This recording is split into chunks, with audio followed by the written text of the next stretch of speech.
Pak, waktu saya kalah, saya ingat Bapak ke rumah saya. Bapak ke Kartanegara. Di mana di negara lain yang kalah, yang harus ucapan selamat. Ini yang menang datang ke rumah saya begitu.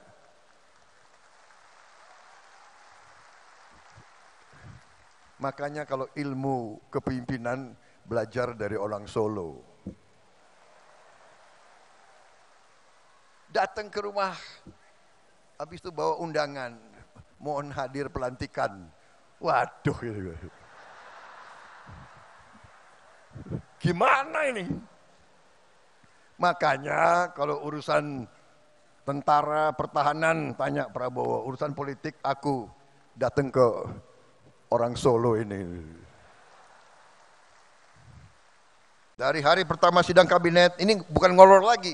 Sekarang beliau ini 2 bulan lagi kurang, beliau akan turun. Untuk apa saya? Iya kan?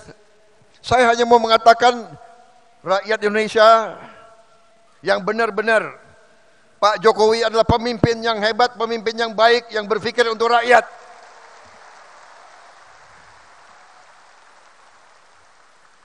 Dari hari pertama saya ikut kabinet, saya lihat pikiran beliau, kerja beliau luar biasa Pak. Saya nggak tahu saya bisa ikuti jejak Bapak Pak. 7 kali rapat sehari, bagaimana itu Pak?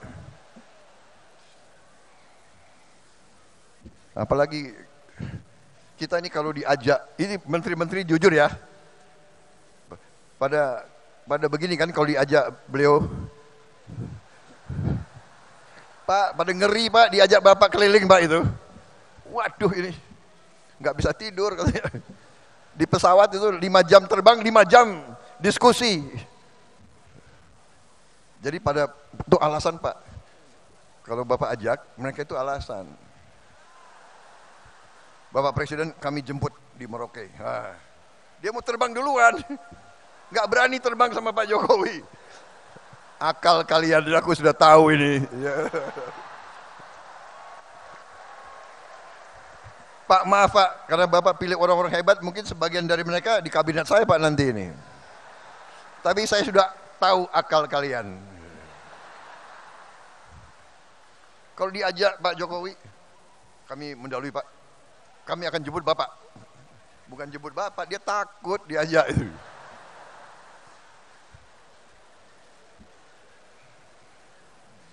Habis itu makannya sedikit. Jadi Pak Jokowi itu makannya sedikit gitu. Jadi kalau saya diajak beliau terbang makanan, wah pingin juga ambil, tapi gimana ya? Presiden nggak ngambil, gue nggak ambil juga gitu.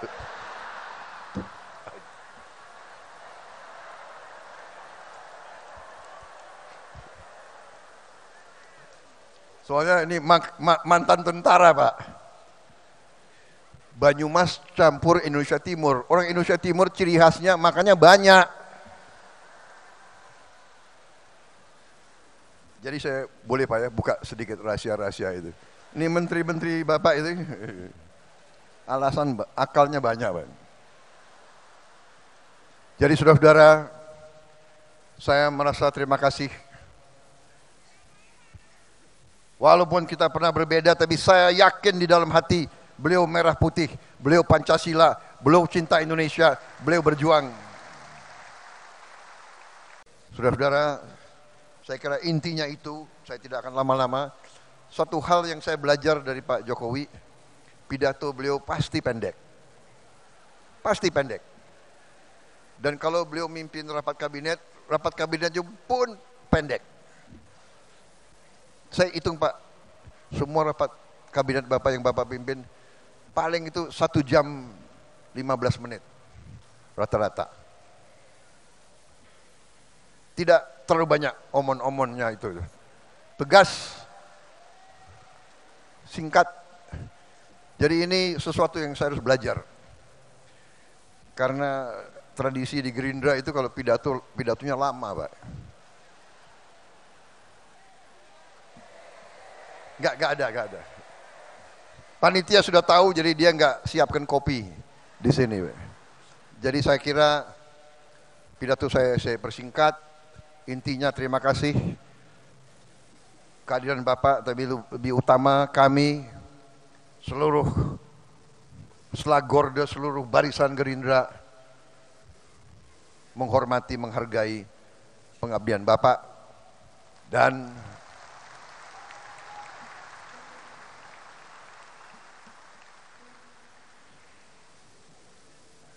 kenapa saya bersatu dengan Pak Jokowi? Karena saya percaya beliau hatinya merah putih, jiwanya untuk rakyat Indonesia. Berkali-kali beliau pesan kepada saya, Menhan, Indonesia tidak bisa maju, rakyat tidak bisa sejahtera kalau kita tidak lakukan hilirisasi. Karena itu pikiran beliau adalah bagaimana rakyat sejahtera, bagaimana rakyat maju, bagaimana Indonesia bangkit. Dan karena itu kami akan lanjutkan semua program Bapak. Yang kurang akan kita perbaiki. Dan kita tidak pernah mau bicara bahwa ada pemimpin yang paripurna, tidak ada. Semua pemimpin banyak kekurangannya. Apalagi saya, ya kan? Saya sadar bahwa saya ini banyak kekurangan. Tapi bersama-sama dengan semua kekuatan, insya Allah kita bisa berbuat yang terbaik untuk bangsa Indonesia. Terima kasih pengabdian Bapak sekian tahun.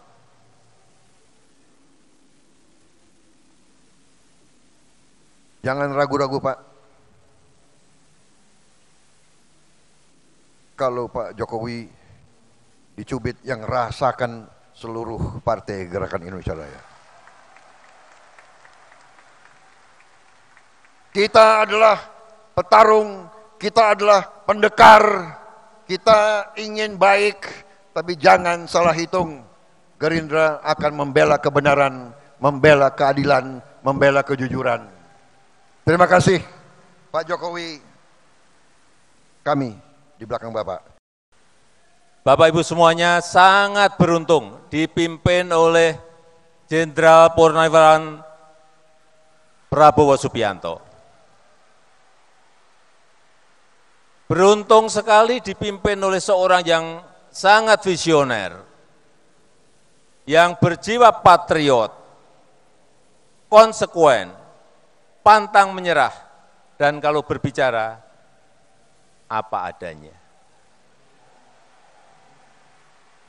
Yang baik diomongkan baik, yang enggak baik omongkan enggak baik. Tapi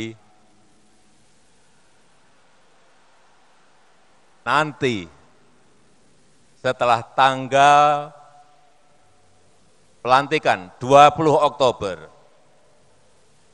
Bapak Ibu harus mau berbagi. Karena saat itu, begitu dilantik, Bapak Prabowo akan menjadi milik seluruh rakyat Indonesia.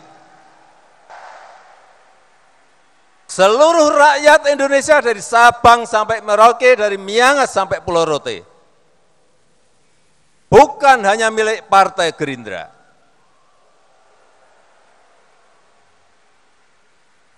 Hati-hati mengenai ini.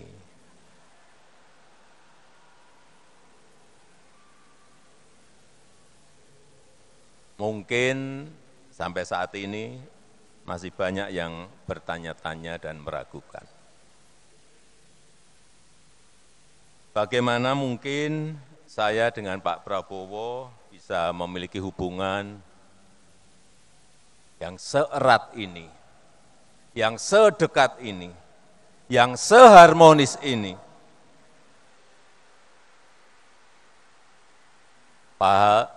Padahal dulu rival.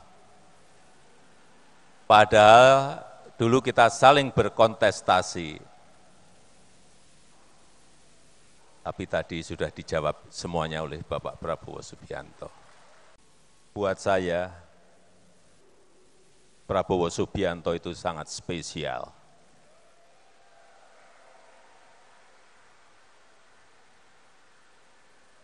Saya sangat menghormati Pak Prabowo, sangat menghormati.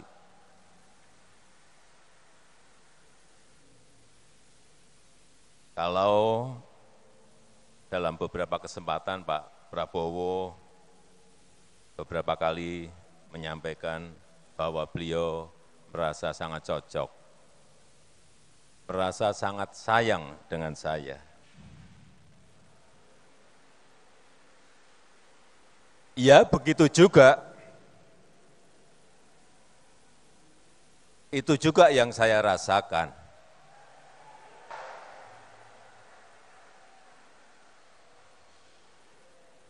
Di mana rasa kecocokan itu tumbuh karena apa? Karena saling rasa percaya.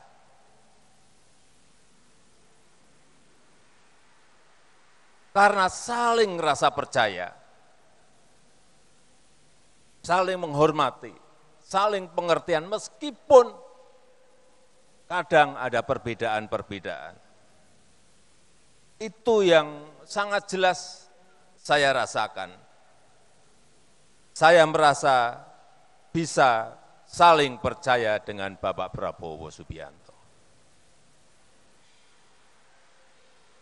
Termasuk rasa percaya saya bahwa ke depan dengan kepemimpinan Bapak Prabowo Subianto, Indonesia dengan keberlanjutannya akan mampu meraih cita-cita Indonesia maju, Indonesia emas di 2045. Saya sangat meyakini itu insya Allah. Karena tadi beliau menyampaikan sendiri, 2 kali kalah dengan Jokowi.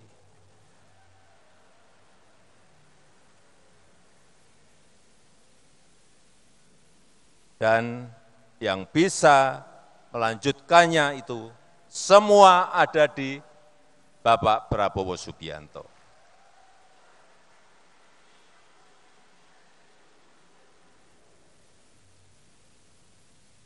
Dulu saya sering bertanya-tanya kenapa Pak Prabowo itu selalu dikaitkan dengan 08. Mula-mula saya tidak tahu. Ternyata setelah saya pikir-pikir, sepertinya memang betul bahwa 08 itu memang identik dengan Bapak Prabowo. Karena hanya angka 0 dan angka 8 yang terdiri dari satu garis tanpa terputus dan terus berlanjut. Enggak ada putusnya.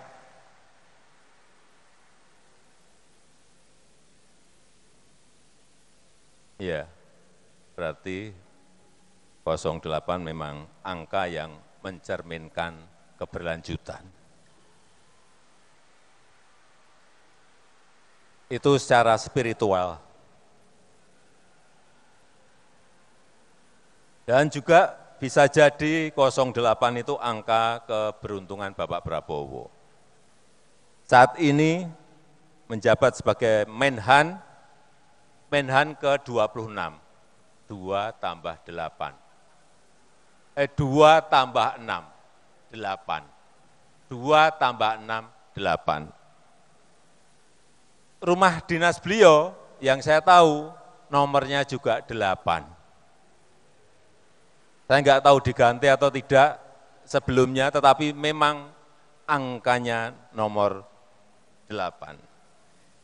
Dan tidak hanya sampai di situ. Pak Prabowo Gibran juga menang pemilu dengan suara 58,58%. Ada 8-nya terus. Pak Prabowo nanti saat dilantik menjadi Presiden Indonesia yang ke-8.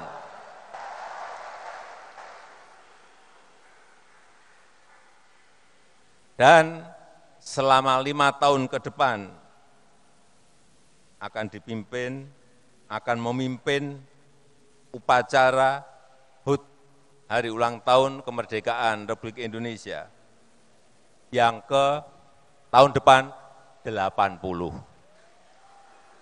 Tahun depannya lagi 81. Tahun depannya lagi 82. Tahun depannya lagi 83 dan selanjutnya 84 dan selanjutnya. Semuanya memakai angka 8. Memang kelihatannya sudah takdir dan sudah digariskan oleh Allah Subhanahu wa taala.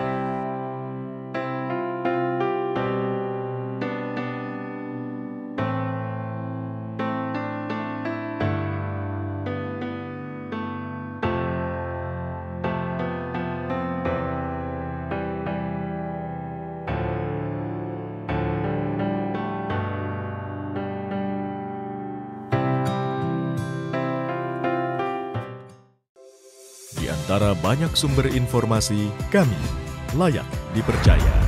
Karena kami menggali lebih dalam, berpihak pada kebenaran, berpegang pada data dan fakta, agar layak Anda jadikan referensi. Kompas TV, independen, terpercaya.